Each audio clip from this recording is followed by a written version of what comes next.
दोस्तों नमस्कार, बहुत स्वागत है आप सभी का प्यारा भारत पर। कैसे हैं आप सब।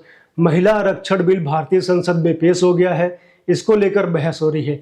सभी विपक्षी पार्टियां इस बिल के समर्थन में हैं। कोई भी विपक्षी पार्टी इस बिल का विरोध करने की स्थिति में नहीं है। जो पार्टियां विरोध कर रही हैं उनका एक ही कंटेंशन है, एक ही विषय को लेकर वह विरोध कर रही हैं कि इसमें ओबीसी महिलाओं के लिए अलग से आरक्षण होना चाहिए। लेकिन इस बिल का पूरी तरह से खुल करके कोई भी विपक्षी पार्टी विरोध करने की स्थिति में नहीं है और ना ही कोई विरोध कर रही है। तो इससे यही लग रहा है कि ये जो बिल है लोकसभा में भी और राज्यसभा में भी आसानी से पास हो जाएगा और ये बिल जो है कानून बन जाएगा। लेकिन इस बिल में एक ऐसा टेक्निकल पॉइंट दिया गया है इसको लागू करने के पीछे जो बीजेपी को बहुत बड़ा फायदा पहुंचाएगा आगामी लोकसभा चुनाव में। ये टेक्निकल पॉइंट ये है कि ये जो बिल है, ये जो कानून जब बन जाएगा तो ये अभी लागू नहीं होगा। 2024 के लोकसभा चुनाव में ये कानून लागू नहीं होगा। 2024 में ये होने वाला नहीं है। 2029 में भी इसकी संभावना कम दिखती है और हो सकता है कि 2034 का जो लोकसभा चुनाव होगा उसी में ये लागू हो पाएगा, उसी में इसका लाभ जो है महिलाओं को मिल जाएगा। तो ये टेक्निकल पॉइंट क्या है? टेक्निकल पॉइंट ये है कि भारत सरकार ने कहा है कि जनगणना होगी, उसके बाद परिसीमन होगा और परिसीमन के बाद ही लागू किया जाएगा, क्योंकि परिसीमन करना बहुत आवश्यक होता है। परिसीमन के बाद ही समझ में आता है कि जो काफ़ी समय से जो देश की जनसंख्या बढ़ गई है अभी रियल में क्या स्थिति है। क्योंकि उत्तर प्रदेश में जब ये अर्बन बॉडीज़ के चुनाव हो रहे थे, नगर निगम के चुनाव जब हो रहे थे, तो उत्तर प्रदेश सरकार ने ओबीसी का जो रिजर्वेशन लागू करने की बात कही थी तो उसमें भी परिसीमन की बात आई थी और बहुत ही टेक्निकलिटीज देखने में मिली थी। तो उसी को ध्यान में रखते हुए भारतीय सरकार ने इस बार पूरी तरह से सतर्क रहते हुए बात कहा है कि परिसीमन के बाद ही हम आरक्षण का लाभ जो है दे पाएंगे, परिसीमन के बाद ही चीज़ें लागू होंगी। तो दरअसल यहाँ पे पॉइंट ये है, क्यों इतनी विषम परिस्थितियां बनी हुई हैं, अभी क्यों नहीं लागू हो पा रहा है? तो बात यह है कि भारत में जो अभी संसदीय चुनाव होते हैं वो 1971 की जनगणना के अनुसार होते हैं। 1971 में जो भारत की जनगणना हुई थी उसके अनुसार ही चुनाव होते हैं, उसके अनुसार ही अभी सारी चीज़ें जो हैं चल रही हैं। और उस समय से ही जो है ये स्थिति है भारत की संसद में कि भारत की संसद में लोकसभा की जो अधिकतम सीटें हैं कैप कर दी गई हैं कि अधिकतम सीटें 550 से अधिक नहीं हो सकती हैं। और अभी जो भारतीय संसद की लोकसभा में जो सीटें हैं वो 543 हैं। तो दरअसल जब 1971 में देश की जनगणना हुई थी तो इंदिरा गांधी ने ये उन्होंने लाया था, एक रोक लगा दी थी, फ्रीज कर दिया था कि अभी जो है परिसीमन नहीं होगा। उन्होंने 2001 तक इस बात को फ्रीज कर दिया था कि अभी परिसीमन नहीं होगा, अभी जैसा चल रहा है वैसे चलता रहेगा। उसके बाद 2001 में जब अटल बिहारी वाजपेयी जी की सरकार थी तो उन्होंने भी 2002 में वो भी इसी प्रकार का अमेंडमेंट करते हैं और वो भी इस पे फ्रीज कर देते हैं कि 2026 तक कोई भी परिसीमन नहीं होगा। अभी जो स्थितियां हैं, अभी जितनी सीटें हैं, सब कुछ वैसे ही चलता रहेगा। तो अब समस्या क्या है कि अटल बिहारी वाजपेयी ने 2026 तक का दे दिया और उसमें ये लिखा हुआ है कि 2026 के बाद जो जनगणना होगी उसके बाद ही परिसीमन होगा। तो 2026 के बाद कौन सी जनगणना होगी? भारत में जो जनगणना होती है हर 10 वर्ष पे होती आई है। जैसे कि 2011 में जनगणना हुई थी, अब जो जनगणना होनी थी 2021 में होनी थी, लेकिन किसी कारणवश कोरोना वगैरह जो रहा उसके कारण हो नहीं पाई। तो अब जो जनगणना यदि होगी 2021 में नहीं हो पाई तो 2031 में होगी। और यदि मोदी सरकार चाहती है कि हम 31 में नहीं कराएंगे, 2026 तक का डेट दिया हुआ है कि 2026 तक इस तरह की चीज़ें हैं कि आप उस समय तक लोकसभा की जो सीटें हैं इतनी ही रखनी पड़ेगी या जैसी जो व्यवस्था भी चल रही है वैसे ही रखनी पड़ेगी, तो हो सकता है 2026 के बाद करा ले। मतलब 2026 से पहले कोई भी संभावना नहीं है कि जनगणना हो, परिसीमन हो या जो अभी सीटें हैं लोकसभा में उसमें कोई बदलाव करने की संभावना अभी तो बिल्कुल नहीं है। लेकिन अभी क्या समस्या है भारत के लोकसभा की सीटों में? अभी समस्या ये है कि अभी जो सारी चीज़ें चल रही हैं वो 1971 के अनुसार चल रही हैं और 1971 से होते हुए आज जो है 2023 हो गया है। तो काफ़ी समय बीत चुका है, लगभग 50 से अधिक वर्ष हो चुके हैं। और उसके बाद सीटों की संख्या लोगों जो जनसंख्या है एक सीट पे काफ़ी बढ़ चुकी है। कई राज्यों की जनसंख्या काफ़ी बढ़ गई है, कई राज्यों में उस तेज़ी से नहीं बढ़ी है। तो जो प्रोपोर्शनेट होना चाहिए कि इतनी जनसंख्या पे इतना एक उनका रिप्रेजेंटेटिव होना चाहिए, वैसा नहीं है। जैसे एक समझाने के लिए आपको बताते हैं, सपोज करिए किसी विधानसभा के लिए, एक विधानसभा सीट के लिए सपोज करिए कि जनसंख्या होनी चाहिए 10 लाख। 10 लाख की जनसंख्या होनी चाहिए, लेकिन समय और वो जो 10 लाख की जो जनसंख्या है एक ज़िले में आती है, एक ज़िले में 10 लाख की जनसंख्या है, लेकिन समय के साथ उसी ज़िले में जो जनसंख्या है वो 20 लाख हो गई, तो उसी ज़िले में विधानसभा की 2 सीटें हो जाएंगी जो पहले 1 सीटें होती थी। तो इस तरह से जो है काफ़ी तेज़ी से जनसंख्या बढ़ती है, तो विधानसभा की सीटों को बढ़ाना आवश्यक पड़ता है। तो अभी क्या हो गया है कि उत्तर भारत में काफ़ी तेज़ी से जनसंख्या बढ़ी है और दक्षिण भारत में उस तेज़ी से जनसंख्या नहीं बढ़ी है। जैसे हम आपको उदाहरण दें तो उत्तर प्रदेश में अभी लोकसभा की 80 सीटें हैं और 2011 की जो जनगणना हुई थी उसके अनुसार उत्तर प्रदेश की जनसंख्या 20 करोड़ है। मतलब आप समझिए जो 80 सीटें उत्तर प्रदेश को मिली हुई हैं, ये मिली हुई हैं 1971 की जनगणना के अनुसार, उस समय जो जनसंख्या रही होगी, लेकिन उस बीच जनसंख्या बढ़ी और 2011 की जो जनगणना आई है उसके अनुसार उत्तर प्रदेश में जो जनसंख्या है लगभग 20 करोड़ है और जो लोकसभा सीटें उत्तर प्रदेश को मिलती हैं वो 80 हैं। लेकिन यदि आप तमिलनाडु का देखते हैं तो तमिलनाडु में जनसंख्या 2011 के अकॉर्डिंग लगभग 8 करोड़ है, उससे भी कम है, लेकिन वहाँ पे जो उनको सीटें मिली हुई हैं वो 39 सीटें मिली हुई हैं, मतलब लगभग 40 सीटें मिली हैं। उत्तर प्रदेश में जब 20 करोड़ पे 80 सीटें हैं, मतलब 1 करोड़ पे 4 सीट मिल रही है उत्तर प्रदेश वासियों को, 1 करोड़ पे 4 सीट, 10 करोड़ पे 40 सीट और उसी प्रकार से 20 करोड़ पे 80 सीट। तो यही आंकड़ा यदि हम तमिलनाडु में मानते हैं कि 1 करोड़ पे 4 सीटें लोकसभा की होनी चाहिए, जहां अभी वहां पे 39 सीटें हैं 1 करोड़ पे, तो 8 वहां पे करोड़ जनसंख्या है, तो 8 चौक 32, तो उनको 32 ही लोकसभा की सीटें मिलनी चाहिए। चूँकि ये 1971 की जनगणना पे की व्यवस्था अभी चल रही है, लेकिन उस बीच जनसंख्या बढ़ गई 2011 की जनगणना, उसके अनुसार तो उत्तर प्रदेश की जनसंख्या अधिक है। तो इस प्रकार से देखेंगे तो उत्तर प्रदेश की सीटें बढ़नी चाहिए और तमिलनाडु की सीटें घटनी चाहिए, उनको मात्र 32 सीटें मिलनी चाहिए और उत्तर प्रदेश को जो है अधिक सीटें मिलनी चाहिए या इतनी ही रखनी चाहिए। उसी प्रकार से बिहार में भी आप देखिए, वहाँ भी इसी प्रकार का है। केरल में भी जो है, केरल की जो जनसंख्या है वो भी लगभग 3 करोड़ है, लेकिन उनको लोकसभा की सीटें 20 दी हैं और 3-3.5 करोड़ जो है केरल की जनसंख्या है। तो वहाँ पे भी जो बन पा रहा है 12-13 सीटें बन पा रही हैं यदि प्रोपोर्शनेट रिप्रेजेंटेशन की बात करें तो, लेकिन अभी ऐसा हुआ नहीं है।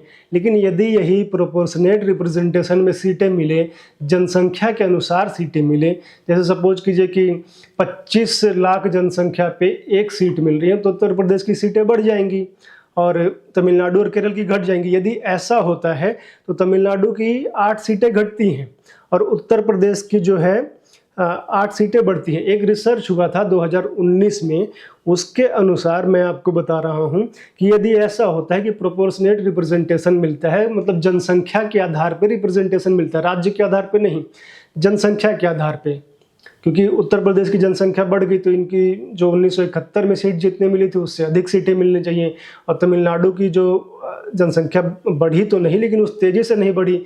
तो जब प्रोपोर्शनेट मिलाएंगे, अनुपातिक जब सबको मिलेगा तो तमिलनाडु की कम आ जाएंगी इसमें। तो उसी प्रकार से तमिलनाडु की जो है, अभी तमिलनाडु को एक्स्ट्रा सीटें मिली हैं 7 सीटें, उसको 32 सीटें ही मिलनी चाहिए थी।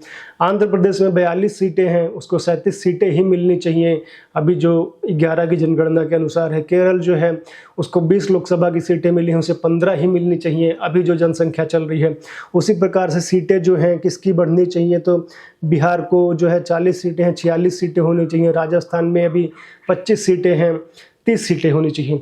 तो कुल मिला के ये देखिए, तो अभी जो चल रहा है वो जो एक अधिकार मिला है भारत के नागरिकों को कि एक व्यक्ति पे एक वोट का सेम अधिकार होता है, लेकिन तमिलनाडु के एक व्यक्ति को अधिक अधिकार मिले हैं, मतलब उन पे जो है 16-17 लाख लोगों पे एक सांसद उनको मिल रहा है और उत्तर प्रदेश के 25 लाख लोगों पे एक सांसद उनको मिल रहा है। तो तमिलनाडु के एक व्यक्ति के वोट की ताकत अधिक है और उत्तर प्रदेश के एक व्यक्ति के वोट की ताकत कम है।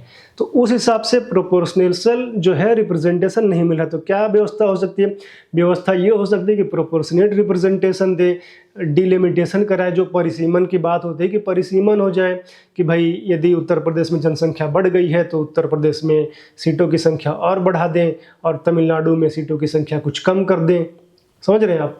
तो उस तरह से लेकिन कोई भी जो राज्य है इस बात को स्वीकार नहीं करेगा कि उसको जितनी सीटें अभी मिली हुई हैं उससे उसकी सीटें कुछ कम की जाए। तो कम करने की संभावना तो नहीं है, कोई भी इसे स्वीकार नहीं करेगा। तो क्या व्यवस्था की जा सकती है? व्यवस्था फिर ये हो सकती है कि सीटों की संख्या बढ़ा दी जाए, जनसंख्या के अनुसार जो है सीटों की संख्या बढ़ा दी जाए। चूँकि अभी जो सीटें निर्धारित हो रही हैं 1971 की जनगणना के अनुसार हो रही हैं और अब जो इलेक्शन होगा 24 तक तो यही व्यवस्था चलने वाली है और 26 के बाद ही जो होना है वो होना है। तो वो जो रिसर्च की मैं बात कर रहा हूँ उसी रिसर्च के अकॉर्डिंग 26 में जो देश की जनसंख्या होगी और उसके अनुसार यदि सीटें बांटी जाएंगी तो उसमें बहुत बड़ा परिवर्तन आपको देखने को मिलेगा।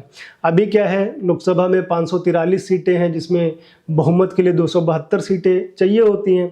और इसमें देखिए मैं आपको एक आंकड़ा बताऊं तो जैसे अभी उत्तर प्रदेश में 80 सीटें हैं, बिहार में 40 सीटें हैं, गुजरात में 26 सीटें हैं। तो ये 8-9 राज्य मिला के यदि चलते हैं तो लगभग 300 सीटें आराम से हो जाती हैं। और इन्हीं 9 राज्यों में जो है बीजेपी का प्रदर्शन अच्छा रहता है। ये जो उत्तर भारत के राज्य हैं जैसे उत्तर प्रदेश है, बिहार है, गुजरात है, राजस्थान, मध्य प्रदेश, हरियाणा, कर्नाटक, दिल्ली, छत्तीसगढ़ और महाराष्ट्र, ये सब मिला के यदि इन सभी राज्यों की सीटों की हम संख्या जोड़ रहे हैं तो 304 आ रही है।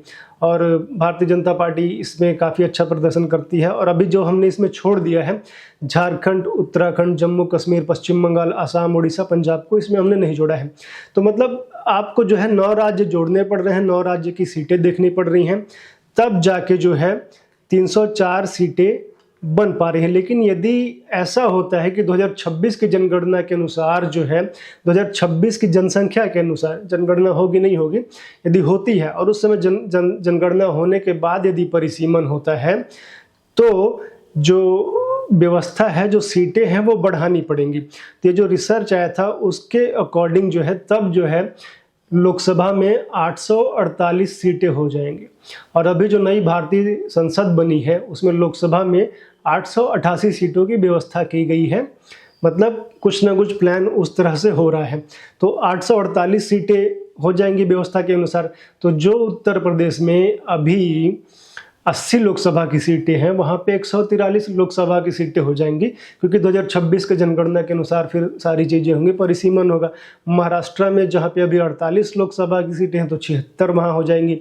बिहार में 40 हैं तो वहाँ 79 हो जाएंगी। मतलब बिहार में जो है लगभग डबल सीटें हो जाएंगी।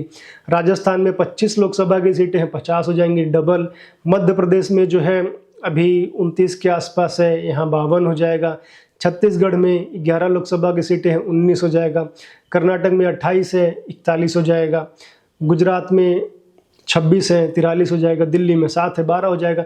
तो अभी तक जो मैंने पिछला गिनाया कि 2000 अभी का जो चल रहा है, अभी जो व्यवस्था है उसके अनुसार 9 राज्यों को हम जोड़ते हैं तब जाके कहीं 304 सीटें होती हैं।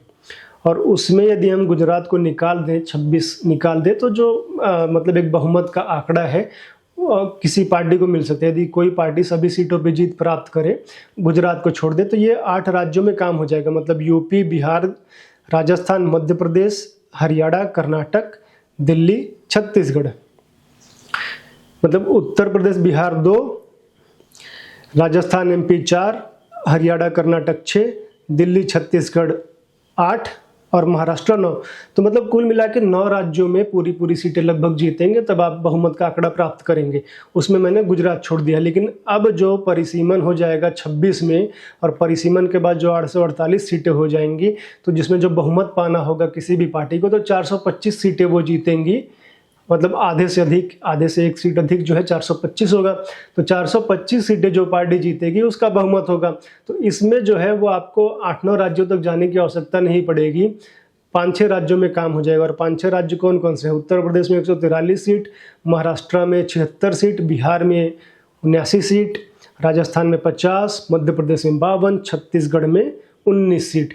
ये सब मिला लेंगे तो 419 सीटें हो जाएंगी, बहुमत से मात्र 6 सीटें कम। तो मतलब 6 सीटों में ही काम हो जा रहा है।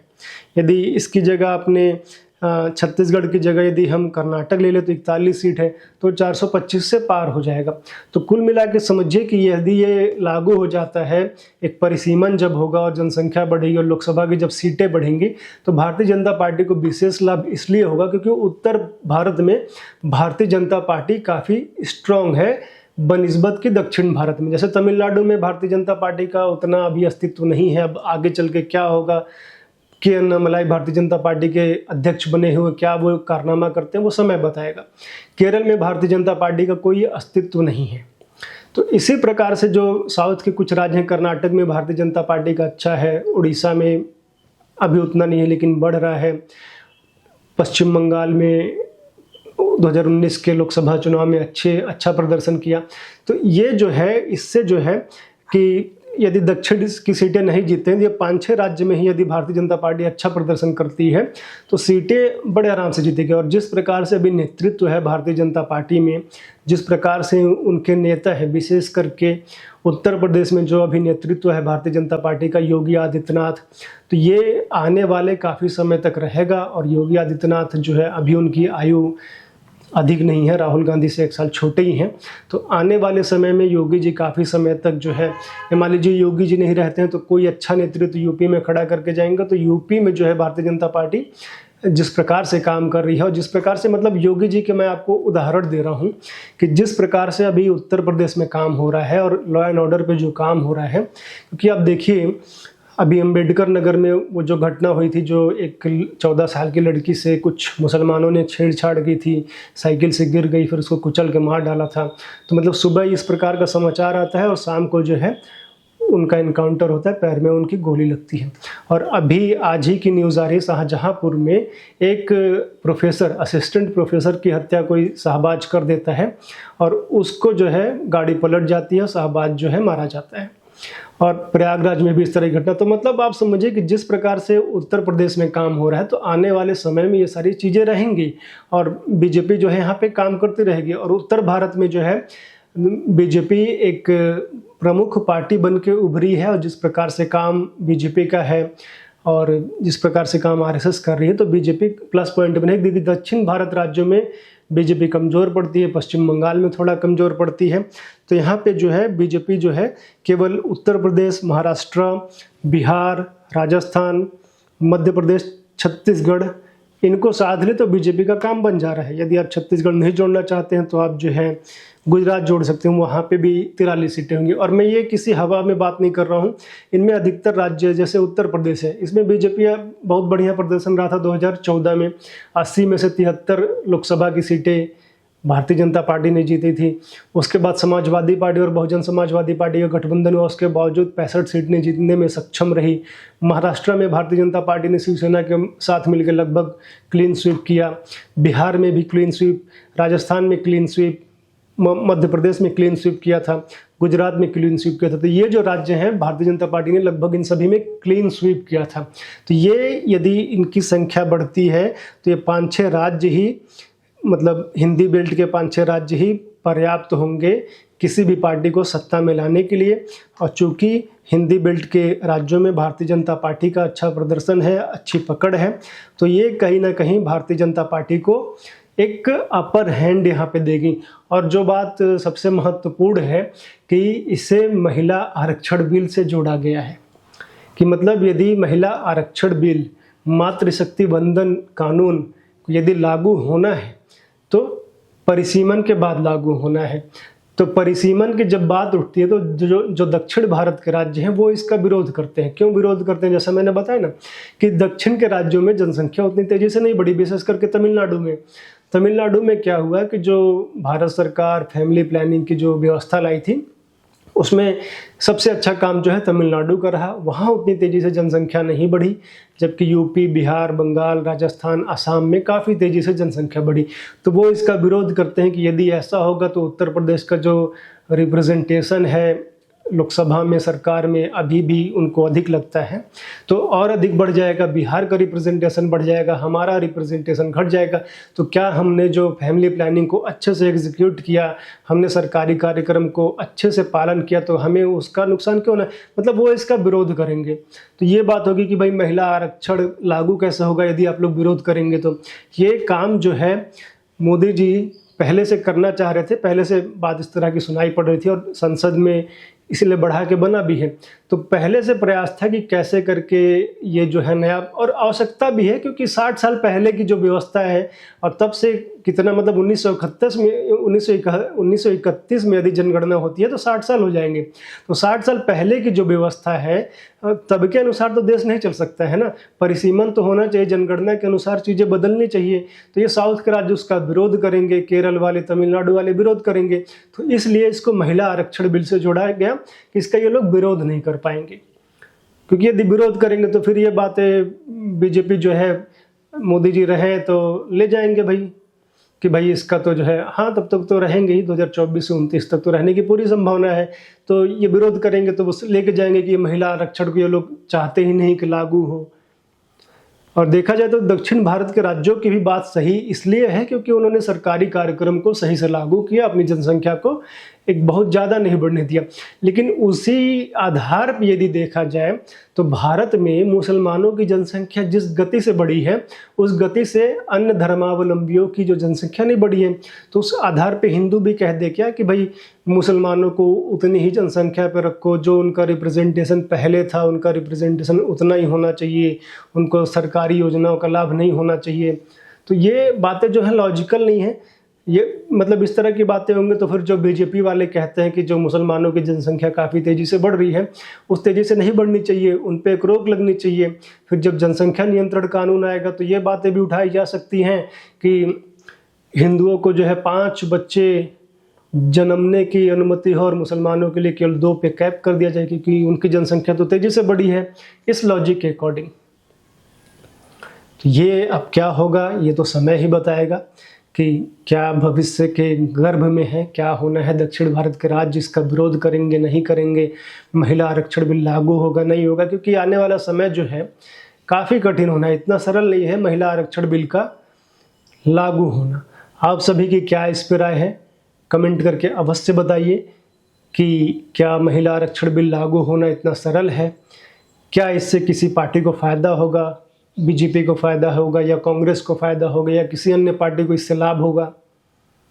तो आप लोग कमेंट करके अवश्य बताइए। और चैनल पे आप लोग पहली बार आए हैं तो प्लीज़ सब्सक्राइब कर लीजिए, वीडियो अच्छा लगा तो शेयर और लाइक कर दीजिए और ज्वाइन भी कीजिए तो अच्छा लगेगा, प्रसन्नता होगी। और आप लोग जुड़े रहिए, देखते रहिए प्यारा भारत। धन्यवाद, नमस्कार।